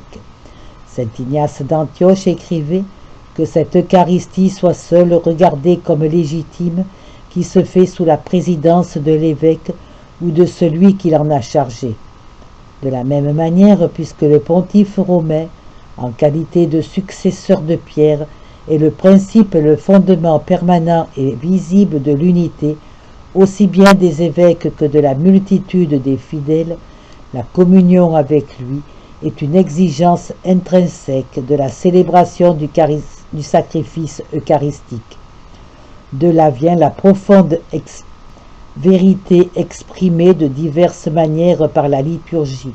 Toute célébration de l'Eucharistie est faite en union non seulement avec l'évêque, mais aussi avec le pape, avec l'ordre épiscopal, avec tout le clergé et le peuple tout entier. Toute célébration valide de l'Eucharistie exprime cette communion universelle avec Pierre et avec l'Église tout entière, ou bien la réclame objectivement, comme dans le cas des églises chrétiennes séparées de Rome. 40. L'Eucharistie crée la communion et éduque à la communion. Saint Paul écrivait aux fidèles de Corinthe leur montrant combien leur division qui se manifestait dans l'assemblée eucharistique était en opposition avec ce qu'ils célébraient, la scène du Seigneur. En conséquence, l'apôtre les invitait à réfléchir sur la réalité véritable de l'Eucharistie pour les faire revenir à un esprit de communion fraternelle. 1 Corinthiens 11. Saint Augustin s'est efficacement fait l'écho de cette exigence, rappelant la parole de l'apôtre « Vous êtes le corps du Christ, vous êtes les membres de ce corps ». 1 Corinthiens 12. Il faisait remarquer « Si donc vous êtes le corps du Christ et ses membres, le symbole de ce que vous êtes se trouve déposé sur la table du Seigneur. Vous y recevez votre propre mystère. » Il en tirait la conséquence suivante. Notre Seigneur a consacré sur la table le mystère de notre paix et de notre unité. Celui qui reçoit le mystère de l'unité et ne reste pas dans les liens de la paix ne reçoit pas son mystère pour son salut. Il reçoit un témoignage qui le condamne. 41. Cette promotion particulièrement efficace de la communion, qui est le propre de l'Eucharistie, est l'une des raisons de l'importance de la messe dominicale. Sur cet aspect et sur les raisons qui le rendent essentiel à la vie de l'Église et des fidèles, je me suis longuement arrêté dans la lettre apostolique Dies Domini, sur la sanctification du dimanche. Je rappelais entre autres que pour les fidèles, participer à la messe est une obligation, à moins qu'il n'ait un empêchement grave, et de même les pasteurs ont de leur côté le devoir correspondant d'offrir à tous la possibilité effective de satisfaire aux préceptes. Plus récemment, dans la lettre apostolique Novo Millennio Innuente, traçant le chemin pastoral de l'Église au début du troisième millénaire, j'ai voulu mettre particulièrement en relief l'Eucharistie dominicale, soulignant en quoi elle était efficacement créatrice de communion. Elle est, écrivais-je, le lieu privilégié où la communion est constamment annoncée et entretenue. Précisément par la participation à l'Eucharistie, le jour du Seigneur devient aussi le jour de l'Église, qui peut exercer ainsi de manière efficace son rôle de sacrement d'unité. 42. Conserver et promouvoir la communion ecclésiale est une tâche pour tout fidèle qui se trouve dans l'Eucharistie, sacrement de l'unité de l'Église, un lieu pour manifester sa sollicitude d'une manière spéciale. Plus concrètement, cette tâche incombe avec une responsabilité particulière aux pasteurs de l'Église, chacun à son rang et selon sa charge ecclésiastique. C'est pourquoi l'Église a donné des normes qui visent tout à la fois à favoriser l'accès fréquent et fructueux des fidèles à la table eucharistique et à déterminer les conditions objectives dans lesquelles il faut s'abstenir d'administrer la communion. En favoriser avec soin la fidèle observance devient une expression effective d'amour envers l'Eucharistie et envers l'Église. 43. Considérant l'Eucharistie comme sacrement de la communion ecclésiale, il y a un argument à ne pas omettre en raison de son importance. Je me réfère à son lien avec l'engagement œcuménique. Nous devons tous rendre grâce à la très sainte Trinité parce que, en ces dernières décennies, de nombreux fidèles partout dans le monde ont été touchés par le désir ardent de l'unité entre tous les chrétiens. Le Concile Vatican II, au début du décret sur l'écuménisme, y reconnaît un don spécial de Dieu. Cela a constitué une grâce efficace qui a engagé sur la route de l'œcuménisme aussi bien nous-mêmes, fils de l'Église catholique, que nos frères des autres églises et communautés ecclésiales. Le désir de parvenir à l'unité nous incite à tourner nos regards vers l'Eucharistie, qui est le sacrement par excellence de l'unité du peuple de Dieu, étant donné qu'il en est l'expression la plus parfaite et la plus incomparable. Dans la célébration du sacrifice eucharistique, l'Église fait monter sa supplication vers Dieu, Père des miséricordes, pour qu'il donne à ses fils la plénitude de l'Esprit Saint, de sorte qu'ils deviennent dans le Christ un seul corps et un seul esprit. En présentant cette prière au Père des Lumières, de qui viennent les dons et les meilleurs et les présents merveilleux, Jean 1, l'Église croit en son efficacité puisqu'elle prie en union avec le Christ, tête et époux, lequel fait sienne la supplication de l'épouse, l'unissant à celle de son sacrifice rédempteur. 44. Précisément parce que l'unité de l'Église que l'Eucharistie réalise par le sacrifice du Christ et par la communion au corps et au sang du Seigneur comporte l'exigence à laquelle on ne saurait déroger de la communion totale dans les liens de la profession de foi, des sacrements et du gouvernement ecclésiastique, il n'est pas possible de concélébrer la même liturgie eucharistique jusqu'à ce que soit rétablie l'intégrité de ces liens. Une telle concélébration ne saurait être un moyen valable et pourrait même constituer un obstacle pour parvenir à la pleine communion, minimisant la valeur de la distance qui nous sépare du but et introduisant ou avalisant des ambiguïtés sur telle ou telle vérité de foi. Le chemin vers la pleine unité ne peut se faire que dans la vérité. En cette matière, les interdictions de la loi de l'Église ne laissent pas de place aux incertitudes, conformément à la norme morale proclamée par le Concile Vatican II. Je voudrais cependant redire ce que j'ajoutais dans l'encyclique Ut Unum Sint, après avoir pris acte de l'impossibilité de partager la même Eucharistie. Nous aussi, nous avons le désir ardent de célébrer ensemble l'unique Eucharistie du Seigneur, et ce désir devient déjà une louange commune et une même imploration. Ensemble, nous nous tournons vers le Père, et nous le faisons toujours plus d'un seul cœur. 45. S'il n'est en aucun cas légitime de concélébrer lorsqu'il n'y a pas pleine communion, il n'en va pas de même en ce qui concerne l'administration de l'Eucharistie dans les circonstances spéciales, à des personnes appartenant à des églises ou à des communautés ecclésiales qui ne sont pas en pleine communion avec l'Église catholique.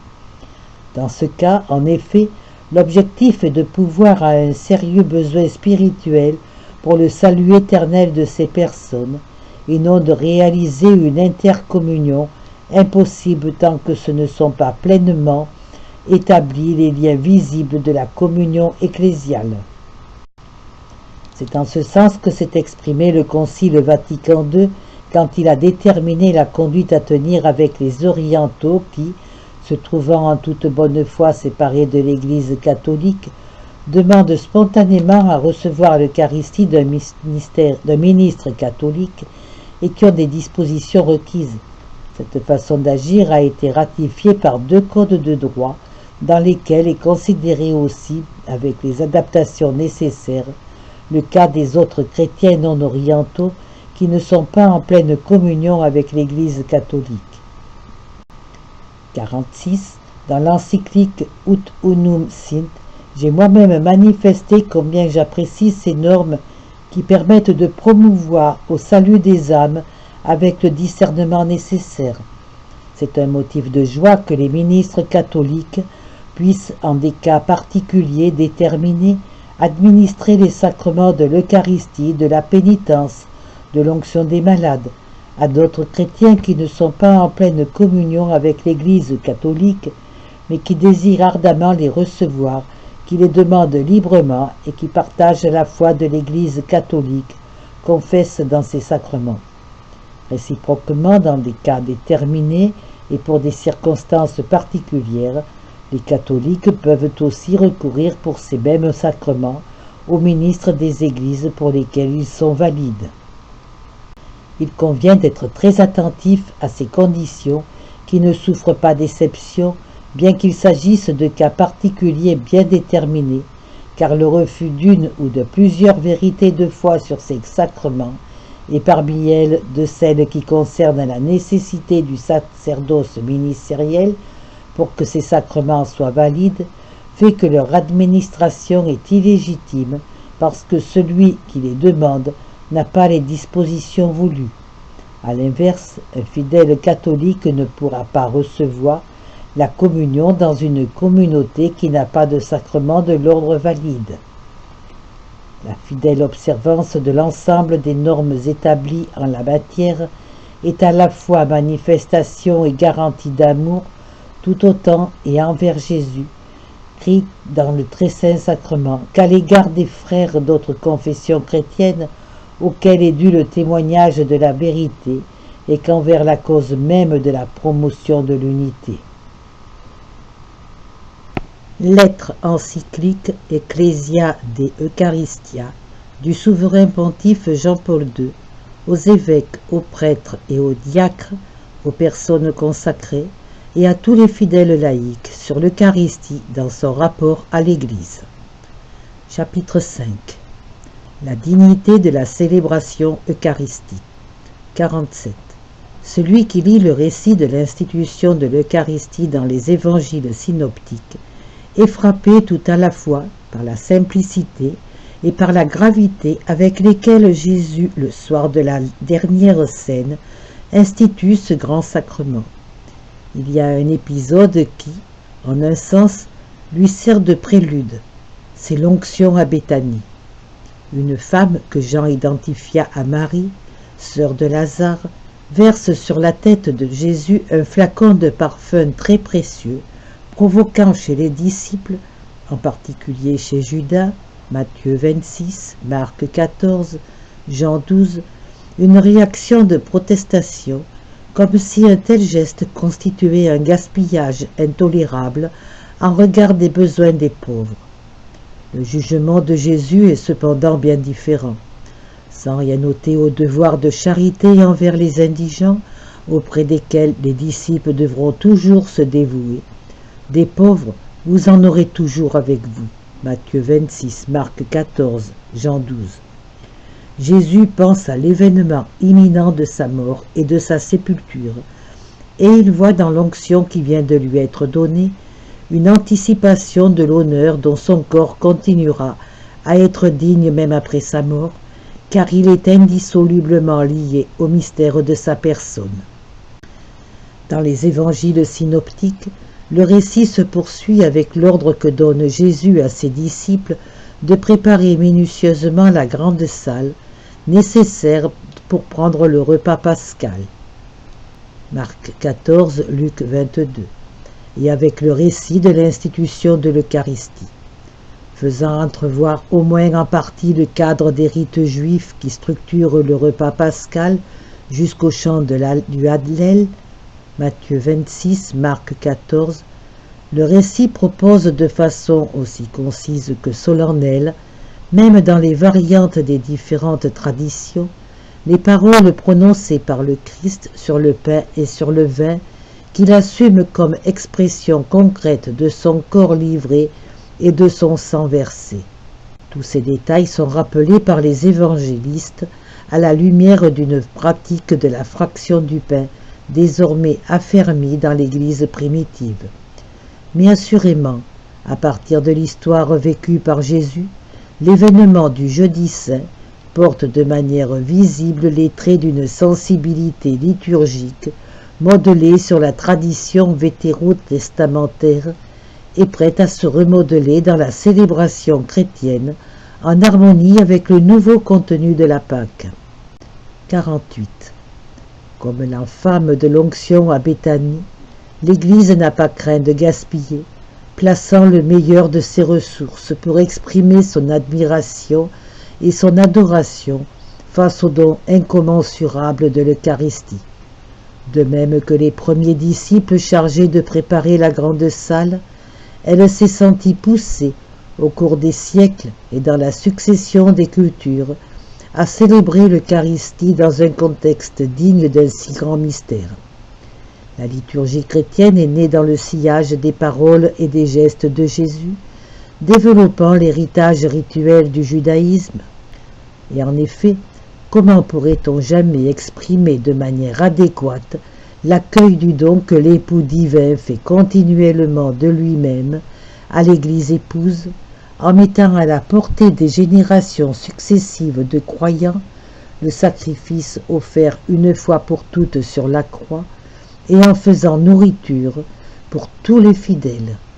Si la logique du banquet suscite un esprit de famille, l'Église n'a jamais cédé à la tentation de banaliser cette familiarité avec son époux, en oubliant qu'il est aussi son Seigneur et que le banquet demeure pour toujours un banquet sacrificiel, marqué par le sang versé sur le Golgotha. Le banquet eucharistique est vraiment un banquet sacré, dans lequel la simplicité des signes cache la profondeur insondable de la sainteté de Dieu. Au sacrum convivium in co Christus summitur. Le pain qui est rompu sur nos autels, offert à notre condition de pèlerin en marche sur les chemins du monde, et panis angelorum, pain des anges, dont on ne peut s'approcher qu'avec l'humilité du centurion de l'Évangile. Seigneur, je ne suis pas digne que tu entres sous mon toit. Matthieu 8, Luc 7. En se laissant porter par ce sens élevé du mystère, on comprend que la foi de l'Église dans le mystère eucharistique se soit exprimée dans l'histoire non seulement par la requête d'une attitude intérieure de dévotion, mais aussi par une série d'expressions extérieures destinées à évoquer et à souligner la grandeur de l'événement célébré. De là naît le parcours qui a conduit progressivement à délimiter un statut spécial de réglementation pour la liturgie eucharistique dans le respect des diverses traditions ecclésiales légitimement constituées. Sur cette base, s'est aussi développé un riche patrimoine artistique. L'architecture, la sculpture, la peinture, la musique, en se laissant orienter par le mystère chrétien, ont trouvé dans l'Eucharistie, directement ou indirectement, un motif de grande inspiration. Il en a été ainsi, par exemple, pour l'architecture qui, dès que le contexte historique l'a permis, a vu le lieu des premières célébrations eucharistiques passer des domus des familles chrétiennes aux basiliques solennelles des premiers siècles, puis aux imposantes cathédrales du Moyen-Âge, et finalement aux églises, grandes et petites, qui se sont multipliées progressivement sur les terres où le christianisme est parvenu. La forme des autels et des tabernacles s'est développée dans les espaces liturgiques, suivant, d'une fois sur l'autre, non seulement les élans de l'inspiration, mais aussi les indications d'une compréhension précise du mystère.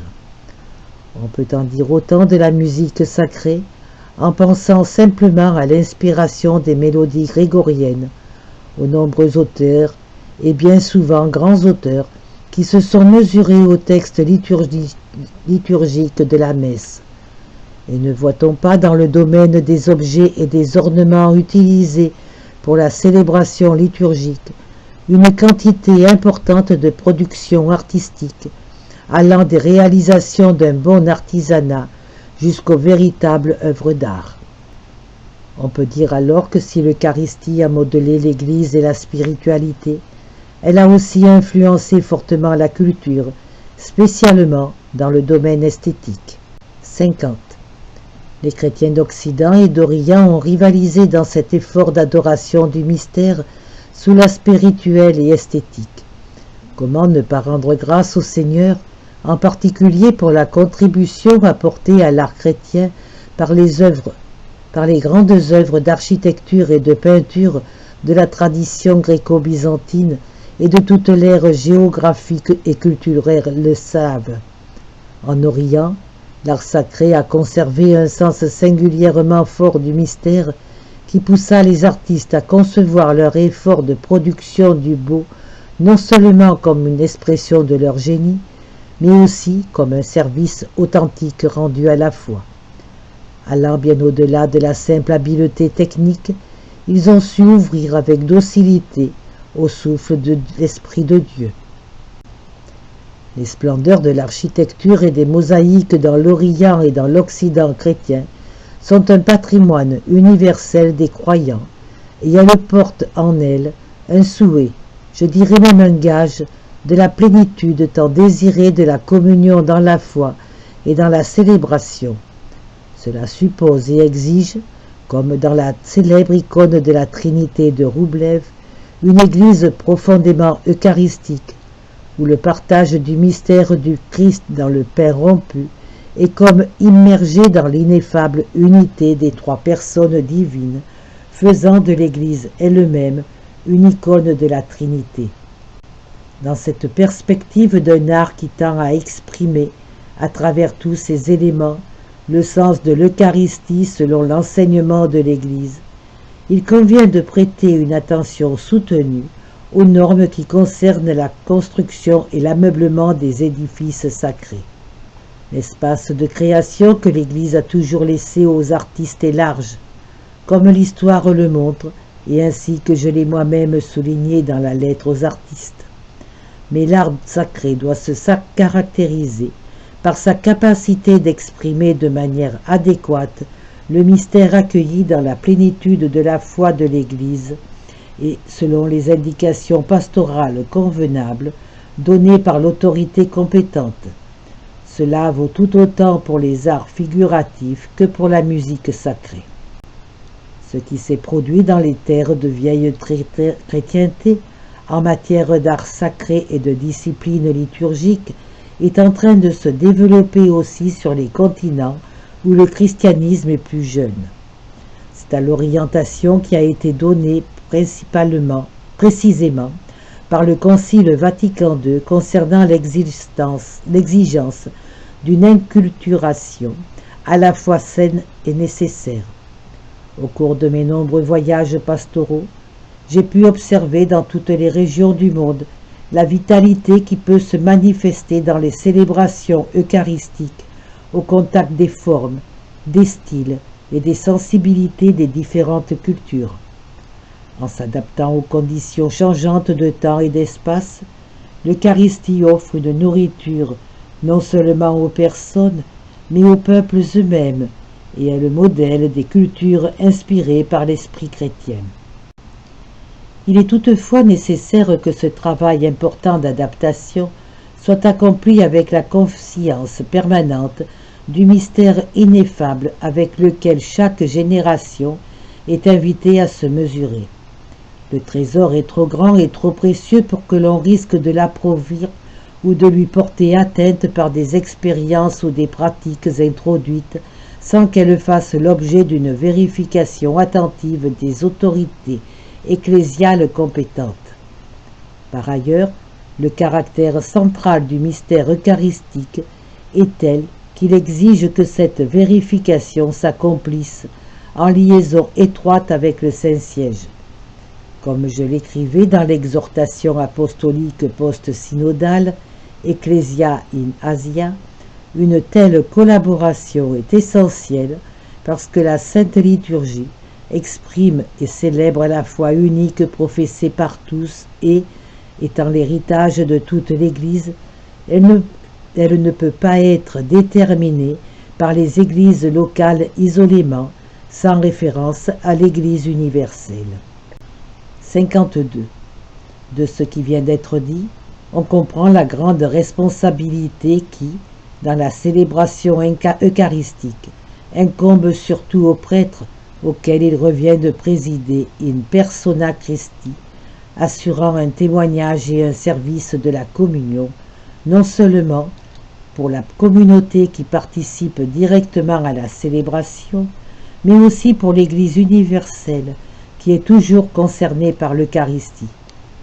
Il faut malheureusement déplorer que, surtout à partir des années de la réforme liturgique post-conciliaire, en raison d'un sens mal compris de la créativité et de l'adaptation, les abus n'ont pas manqué, et ils ont été des motifs de souffrance pour beaucoup.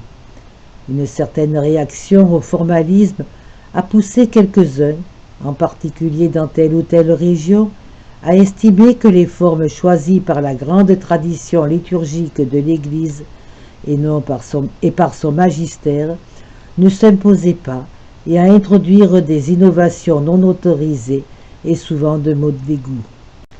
C'est pourquoi je me sens le devoir de lancer un vigoureux appel pour que, dans la célébration eucharistique, les normes liturgiques soient observées avec une grande fidélité. Elles sont une expression concrète du caractère ecclésial authentique de l'Eucharistie, tel est leur sens le plus profond. La liturgie n'est jamais la propriété privée de quelqu'un, ni du célébrant, ni de la communauté dans laquelle les mystères sont célébrés. L'apôtre Paul dut adresser des paroles virulentes à la communauté de Corinthe pour dénoncer les manquements graves à la célébration eucharistique, manquements qui avaient conduit à des divisions et à la formation de factions. Héréséis. 1 Corinthiens 11. À notre époque aussi, l'obéissance aux normes liturgiques devrait être redécouverte et mise en valeur comme un reflet et un témoignage de l'Église une et universelle, qui est rendue présente en toute célébration de l'Eucharistie.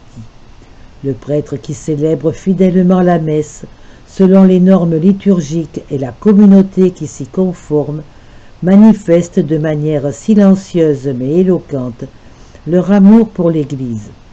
Précisément, pour renforcer ce sens profond des normes liturgiques, j'ai demandé au dicastère compétent de la Curie romaine de préparer un document plus spécifique avec des rappels d'ordre également juridiques sur ce thème d'une grande importance. Il n'est permis à personne de sous-évaluer le mystère remis entre nos mains. Il est trop grand pour que quelqu'un puisse se permettre de le traiter à sa guise, ne respectant ni son caractère sacré, ni sa dimension universelle. Lettre encyclique Ecclesia de Eucharistia du souverain pontife Jean-Paul II aux évêques, aux prêtres et aux diacres, aux personnes consacrées et à tous les fidèles laïcs sur l'Eucharistie dans son rapport à l'Église.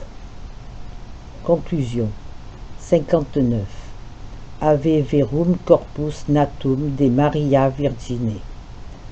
Il y a quelques années, j'ai célébré le 50e anniversaire de mon ordination sacerdotale. Je ressens aujourd'hui, comme une grâce, le fait d'offrir à l'Église cette encyclique sur l'Eucharistie en ce jeudi saint qui tombe en la 25e année de mon ministère pétrinien. Cela me remplit le cœur de gratitude. Depuis plus d'un demi-siècle, chaque jour, à partir de ce 2 novembre 1946, où j'ai célébré ma première messe dans la crypte Saint-Léonard de la cathédrale du Wawel à Cracovie, mes yeux se sont concentrés sur l'hostie et sur le calice, dans lesquels le temps et l'espace se sont en quelque sorte contractés et dans lesquels le drame du Golgotha s'est à nouveau rendu présent avec force, dévoilant sa mystérieuse contemporanéité. Chaque jour, ma foi m'a permis de reconnaître dans le pain et le vin consacrés le divin pèlerin qui, un certain jour, fit route avec les 2 disciples d'Emmaüs pour ouvrir leurs yeux à la lumière et leur cœur à l'espérance. Luc 24. Frères et sœurs très chers, permettez que dans un élan de joie intime, en union avec votre foi et pour la confirmer, je donne mon propre témoignage de foi en la très sainte Eucharistie. Ave verum corpus natum de Maria Virgine, vere passum immolatum in cruce pro homine. Ici se trouve le trésor de l'Église, le cœur du monde, le gage du terme auquel aspire tout homme, même inconsciemment. Il est grand ce mystère, autrement il nous dépasse et il met à rude épreuve les possibilités de notre esprit d'aller au-delà des apparences. Ici nos sens défaillent. Bisus tactus, gustus in te fallitur, est-il dit dans l'hymne Adoro te dévoté. Mais notre foi seule, enracinée dans la parole du Christ, transmise par les apôtres, nous suffit. Permettez que, comme Pierre à la fin du discours eucharistique dans l'évangile de Jean, je redise au Christ, au nom de toute l'Église, au nom de chacun d'entre vous, Seigneur, à qui irions-nous? Tu as les paroles de la vie éternelle. Jean 6. 60. À l'aube de ce 3e millénaire, nous tous, fils et filles de l'Église, nous sommes invités à progresser avec un dynamisme renouvelé dans la vie chrétienne.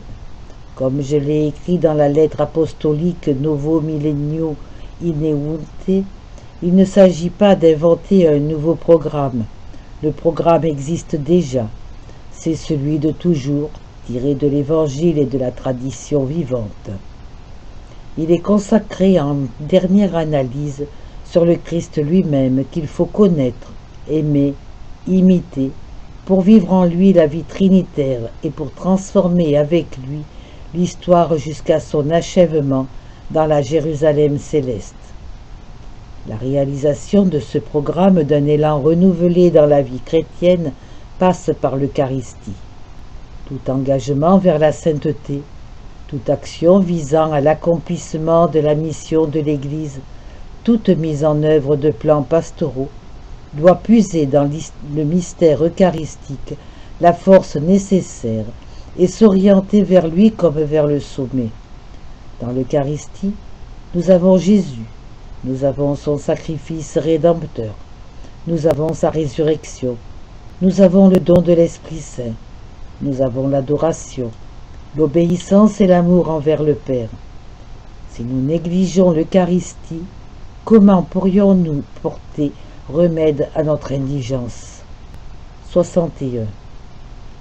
Le mystère eucharistique, sacrifice, présence, banquet, n'admet ni réduction ni manipulation.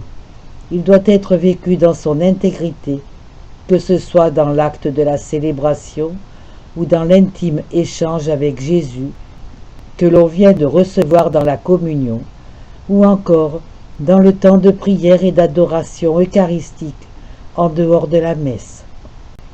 L'Église s'édifie alors solidement, et ce qu'elle est vraiment est exprimée une, sainte, catholique et apostolique, peuple, temple et famille de Dieu, corps et épouse du Christ animés par l'Esprit Saint, sacrement universel du salut, et communion hiérarchiquement structurée. La voie que l'Église parcourt en ces premières années du troisième millénaire est aussi un chemin d'engagement œcuménique renouvelé. Les dernières décennies du deuxième millénaire, qui ont culminé avec le grand jubilé, nous ont poussés dans cette direction, encourageant tous les baptisés à répondre à la prière de Jésus, Ut unum sint, Jean 17. Un tel chemin est long, hérissé d'obstacles qui dépassent les forces humaines.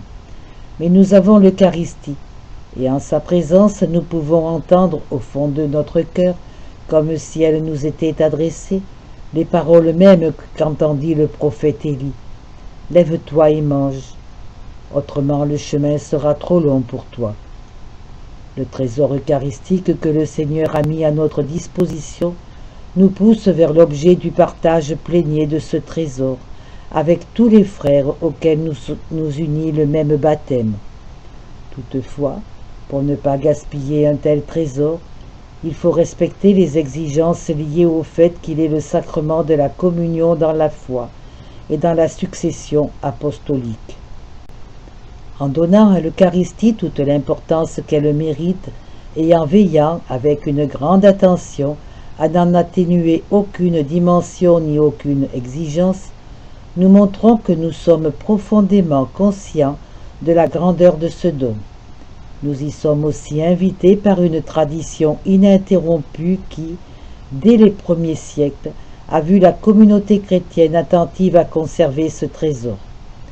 Poussée par l'amour, l'Église se préoccupe de transmettre aux générations chrétiennes à venir, sans en perdre un seul élément, la foi et la doctrine sur le mystère eucharistique. Il n'y a aucun risque d'exagération dans l'attention que l'on porte à ce mystère, car dans ce sacrement se résume tout le mystère de notre salut. Chers frères et sœurs, mettons-nous à l'école des saints, grands interprètes de la piété eucharistique authentique. En eux, la théologie de l'Eucharistie acquiert toute la splendeur du vécu. Elle nous imprègne et, pour ainsi dire, nous réchauffe. Mettons-nous surtout à l'écoute de la très sainte Vierge Marie, en qui, plus qu'en quiconque, le mystère de l'Eucharistie resplendit comme un mystère lumineux. En nous tournant vers elle, nous connaissons la force transformante de l'Eucharistie. En elle, nous voyons le monde renouvelé dans l'amour. En la contemplant, elle qui est montée au ciel avec son corps et son âme, nous découvrons quelque chose des cieux nouveaux et de la terre nouvelle qui s'ouvriront à nos yeux avec le retour du Christ. L'Eucharistie en est ici-bas le gage et d'une certaine manière l'anticipation. Veni, Domine Jesu. Apocalypse 22. Sous les humbles espèces du pain et du vin, transsubstantiés en son corps et en son sang, le Christ marche avec nous, étant pour nous force et viatique, et il fait de nous pour tous nos frères des témoins d'espérance. Si, face à ce mystère, la raison éprouve ses limites, le cœur illuminé par la grâce de l'Esprit Saint comprend bien quelle doit être son attitude, s'habillant dans l'adoration et dans un amour sans limite. Faisons nôtres les sentiments de saint Thomas d'Aquin, théologien par excellence et en même temps chantre passionné du Christ en son Eucharistie, et laissons notre âme s'ouvrir aussi à la contemplation du but promis, vers lequel notre cœur aspire, assoiffé qu'il est de joie et de paix. Bone pastor, panis vere, Jesu, nostri miserere. Bon pasteur, pain véritable, Jésus, aie pitié de nous. Nourris-nous, protège-nous, fais-nous voir le bien suprême dans la terre des vivants. Toi qui sais et qui peux tout, toi notre nourriture d'ici-bas, prends-nous là-haut pour convives et pour héritiers à jamais dans la famille des saints. Donné à Rome près de Saint-Pierre, le 17 avril 2003, jeudi saint, en la 25e année de mon pontificat et en l'année du rosaire. Ioannes Paulus II. Je vous prie de m'excuser pour les petites erreurs et surtout pour l'accent en latin. Je ne connais pas. Merci.